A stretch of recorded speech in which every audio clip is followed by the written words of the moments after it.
एकच पक्ष आहे तो म्हणजे विखे पाटील पक्ष. पण आम्ही आजपर्यंत आमच्या गावाच्या इतिहासात कधीही कोणाचा अपमान केलेला नाही किंवा कोणाला एक शिबी सुद्धा दिलेली नाही. मौली तुरकनींनी जर असं काही केलं असेल तर त्याचे पुरावे मारुती मंदिराच्या सीसीटीव्ही आणि ग्रामपंचायतच्या जुन्या सीसीटीव्ही मध्ये आहेत, ते सगळ्यांनी बघावे आणि मग त्यांनी आरोप करावे. पिपाडा साहेबांचं काय आहे, 5 वर्ष मागच्या नगरपालिकेचे ते विखेंच्या मांडीला मांडी लावून बसले, त्यावेळेला विखे पाटील गुंड नव्हते आणि जर विखे पाटील गुंड असतील तर पिपाडा त्याच्यापेक्षा महागुंड आहे असं म्हणून ते त्यांच्या बरोबर राहिले असा आमचा त्यांच्यावर आरोप आहे. त्यांनी विनाकारण सर्वसामान्य कार्यकर्त्यांना विखे पाटलांनी या मतदारसंघावर 50 वर्ष राज्य केलेलं आहे. लोकही त्यांच्यावर प्रेम करतात, जनता त्यांच्यावर प्रेम करते, कारण सगळ्या प्रकारचे काम असतील, सामाजिक असतील, शैक्षणिक असतील, राजकीय असतील किंवा लोकांच्या नोकरीच्या निमित्ताने काम असतील, हे सगळे कामं करणारं एकमेव व्यक्तिमत्व आहे ते म्हणजे राधाकृष्ण विखे पाटील, स्वर्गीय बाळासाहेब विखे पाटील, अण्णासाहेब भस्के काही काळ आमदार होते या मतदारसंघाचे, आणि सुजयदादा विखे पाटील आता नवीन नेतृत्व या ठिकाणी आलेले. परंतु कधीही त्यांनी असे संस्कार आमच्या लोकांवर केले नाही की बाबा दुसऱ्या राजकीय पक्षाचा पुढारी गावात आला आणि आमच्या विरुद्ध काही बोलायला लागला तर तुम्ही त्यांना चुकून काढा, तुम्ही त्यांना धुवून काढा, तुम्ही त्यांना जीव मारायची धमकी द्या, असा काहीही प्रकार या ठिकाणी झालेला नाहीये. त्याचे सगळे पुरावे या ठिकाणी उपलब्ध आहेत. बिनबुडाचे आरोप करून पिपाडा साहेबांनी विखे पाटलांवर, विखे पिता पुत्रांवर गुंड म्हणून आरोप करू नये, कारण सगळ्या तालुक्याला नव्हे राज्याला माहिती आहे की विखेंनी कधीही गुंडागर्दी करून राजकारण केलेले नाहीये. विकासाच्या राजकारणावरच ते बोलतात आणि विकासच करून दाखवतात, अशा प्रकारची त्यांची ख्याती आहे. म्हणून पिपाडा साहेबांच्या त्या वक्तव्याचा मी निषेध करतो आणि त्यांना एक आवाहन करतो की त्यांनी जी खोटी केस तक्रार आमच्या मौली तुरकने आणि त्यांच्या सहकार्यांवर दाखल केलेली ती त्यांनी मोठ्या मनाने माघार घ्यावी, त्याच्यात त्यांचा मोठेपणा राहील.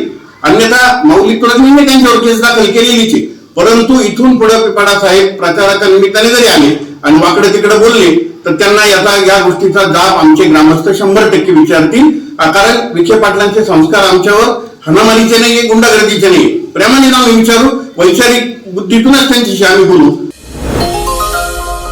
14 सप्टेंबर रोजी आमच्या गावात जो प्रकार घडला त्याबद्दल मी आज त्याचा निषेध व्यक्त करते.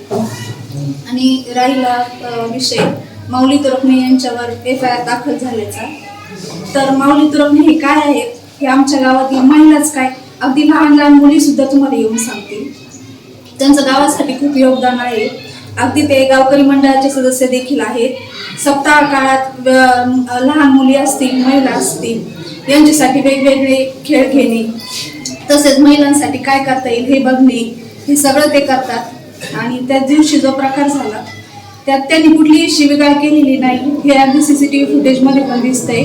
आम्हीच नाही तर पूर्ण राहत्या तालुक्याने ते CCTV फुटेज बघितलेले असेल.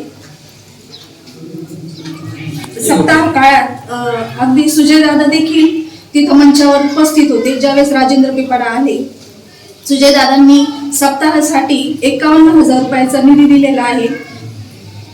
तसेच राजेंद्र पिपाडा आलेले असताना त्यांनी 1ही रुपया सभा मंडपासाठी तर नाहीच पण अन्नदानासाठी सुद्धा दिलेला नाही. मग असा लोकप्रतिनिधी का कशासाठी आला होता? फक्त प्रसिद्धीसाठी?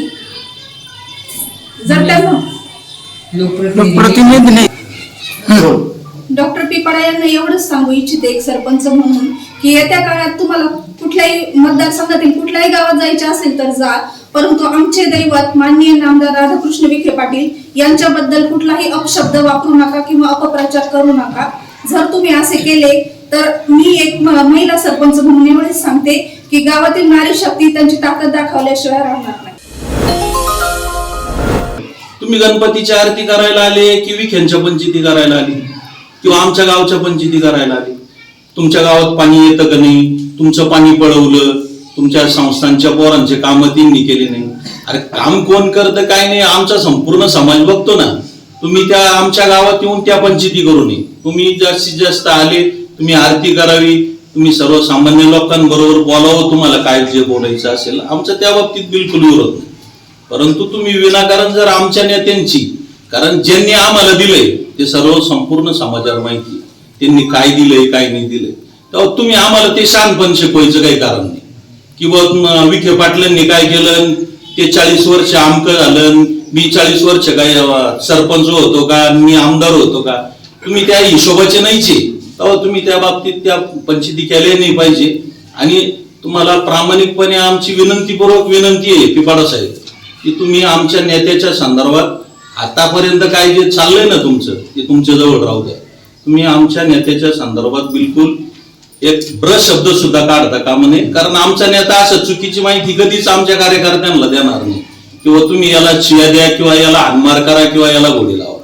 आमचा नेता त्या उद्योगातला माणूस नाहीये. आमचा नेता आज महाराष्ट्राचं संपूर्ण राजकारण बघतो, तेव्हा समाज ओळखतो कोण काय आहे कोण काय नाही. आता इलेक्शन आलं, आता तुम्ही जागे झाले, आता तुम्हाला परत काहीतरी इतक्या दिवस तुम्ही आमच्या नेत्याबरोबर राहिले, म्हणजे तुम्ही 5 वर्ष सत्ता उपभोगली, ती राहतेतली, त्यावेळेस तुम्हाला आमचा नेता चांगला वाटला. आता आमचा नेता तुम्हाला गुंड वाटतो का?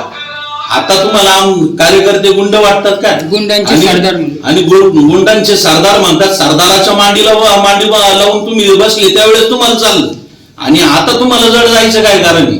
तुम्ही इलेक्शनच्या हिशोबाने ज्या पिरियडमध्ये समजा तुमचं इलेक्शन प्रोसेस लागते त्यावेळेस तुम्हाला एकमेकांविषयी काय बोलायचं असेल ते जरूर बोला, परंतु विनाकारण दुसऱ्या कामास्तव आल्यानंतर तुम्ही विनाकारण आमच्या नेत्याची बदनामी करण्याचा तुम्हाला काय एक कवडी मुलंही पण अधिकार नाही. तेव्हा तुम्ही अशा पद्धतीचं फालतू उगाच लोकांना वेगळ्या पद्धतीची चुकीची माहिती देऊन लोकांचा गैरसमज करू नका. हे संपूर्ण गाव जे आहे तर हे संपूर्ण गाव विखे कुटुंबियांच्या पाठीमागं आहे. तेव्हा तुम्ही येऊन राजकारणाच्या पलीकडे काहीतरी वेगळ्या पद्धतीनं लोकांच्या कानात सांगून आणि तुमची टुमकी वाजवून घेऊ नका. त्याच्यानंतर तुम्ही जे येताना तुमच्या बरोबर जे समजा लोक असतात तर तुम्ही तुमची सिक्युरिटी असेल किंवा तुमचे बरोबर असणारे जे लोक आहे ते फक्त व्हिडिओ शूटिंग करायला आणि दादागिरी करायला येतात का? या लोकांनी त्या दिवशी ते सुद्धा आमच्या निदर्शनास आले की आमच्या माऊली तुराकण्यांना त्यांची व्हिडिओ शूटिंग करणं, त्यांच्यावर दादागिरी करणं. तर या अशा पद्धतीची तुमची दादागिरी आम्ही काही खपून घेणार नाही. प्रेमाने या हत्ती जाईल. वाकड्यात जर घुसाल तर शेपूट सुद्धा घुसू देणार नाही.